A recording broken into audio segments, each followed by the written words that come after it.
From 1066, Jews came to England, but anti-Semitism led to their expulsion in 1290. Through the influence of Rabbi Manasseh ben Israel, Cromwell opened the door for the readmission of Jews to British society in 1656, and by the beginning of the 18th century, newly founded synagogues had lively congregations. Jews continued to struggle for emancipation, and by the end of the 19th century, England saw the first Jewish knight, Lord Mayor, sheriff and barristers, as well as MPs in the Lords and the Commons, and the first and thus far only Prime Minister of Jewish birth. This period also witnessed the establishment of the first Reform communities in West London and Manchester, and a massive influx of immigrants who transformed British Jewry from 25,000 to 350,000 souls. By the 1920s, Jews were settled in every sphere of British life, serving in both great wars. European survivors reinvigorated the progressive Jewish community after World War II, and in 1956, Leo Beck Theological College was founded, ordaining the first female rabbi in 1975. 6 years later, the Sternberg Center became home to the RSGB, and the organisation continued to move from the margins to the mainstream. In 2006, as Rabbi Dr. Tony Bayfield became the third Jew in 450 years to receive a Lambeth Doctorate, the community celebrated 350 years in the United Kingdom, and new ground was broken at the Sternberg Center.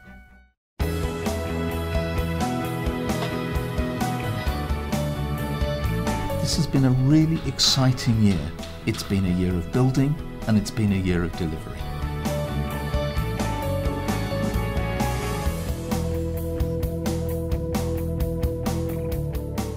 Would you visit this site and would you tell your friends about it? More than one reason. I want to check it out because I know it's the Movement Reform Judaism website, see what they've come up with, see who else is on it as well. It captures your attention straight away. It's interesting to know what's happening in the Jewish community and what's on and that kind of thing. I'd certainly recommend it to people.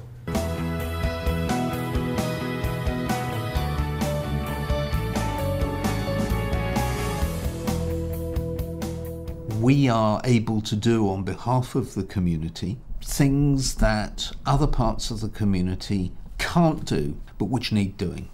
You consistently work with Islamists from the Muslim community who are opponents of two states and who want Israel to disappear.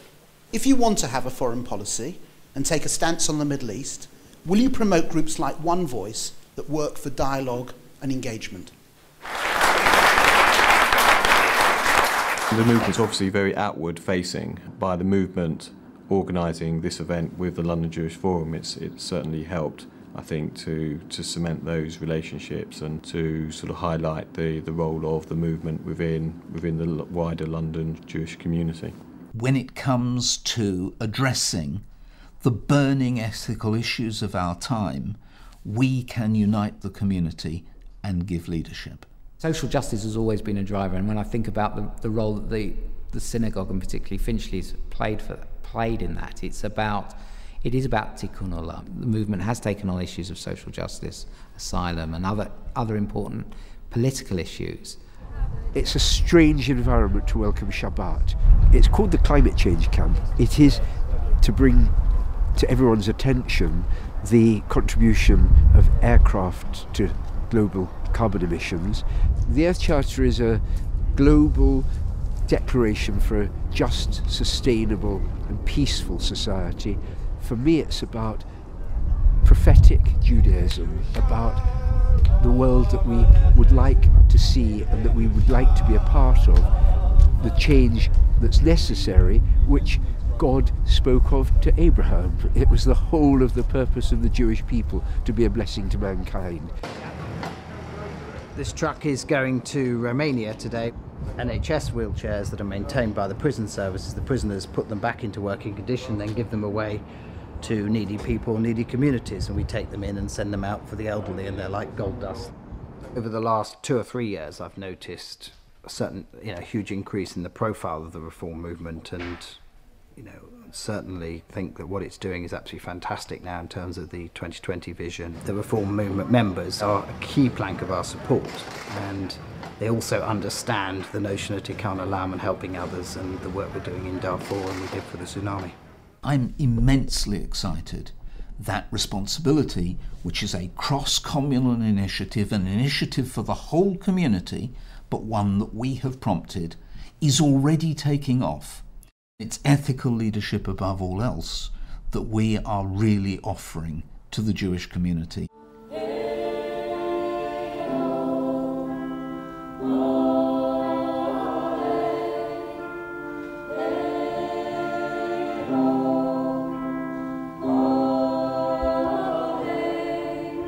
Was a great celebration in itself, as well as a wonderful welcome for me.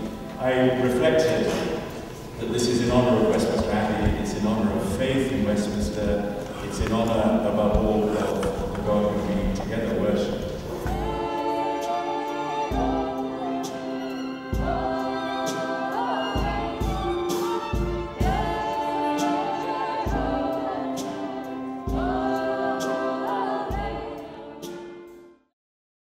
We have really begun to deliver on the initiatives that we have been talking about, particularly towards young people, on the basis that unless we reach out to them and meet their needs, we will not have any kind of future. We're here for the Purim Spiel-Off. It's an annual competition where groups from around the country come together with plays about the Purim story and compete against one another. We've got 6 different communities coming here together. They've each either written a play or made a film. It's done completely by the young people themselves.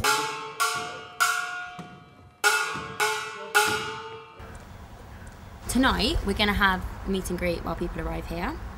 And then we're going to have a service upstairs, and then we're going to have a shared and communal meal. Every so often you're able to get someone in who doesn't really come and isn't very interested, and maybe it's a way to sort of get people more involved with the synagogue.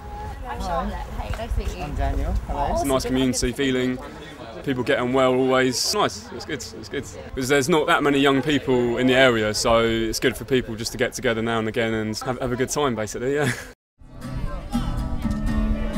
What they get out of Shemesh is their friendship, a group of Jewish friends.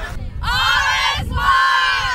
Most of the Madrachim have grown up through RSY Netza, so they've been participants on our summer camps. And then when they're 16, they go on a 2-year leadership course, a Hadracha course. We've had loads of help through the Hadracha course of how to deliver well. We've run a number of educational and fundraising programmes, and we've also grown as a group. We've run a charity week at Nicky's school, which raised nearly £5,000 for the cause. We've also run a bag pack in Sainsbury's, and that raised over £500. And throughout the year there are various different weekends for participants from different age groups. So we do them nationally, but we also do them within the communities.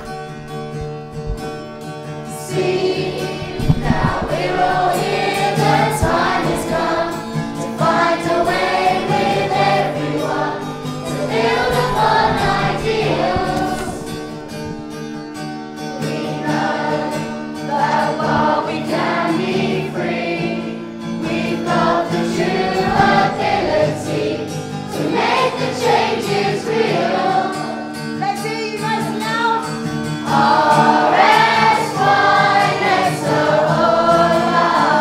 Over the last few months, I've come into contact with more and more young people.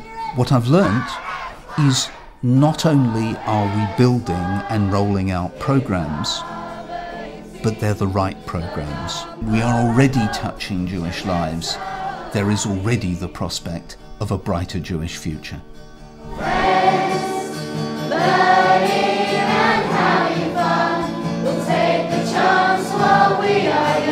It's the way we want to be. We share a growth we can feel. Form our links with Israel. Lord's is okay, but I told Mike Rabina it has to be West Ham next year.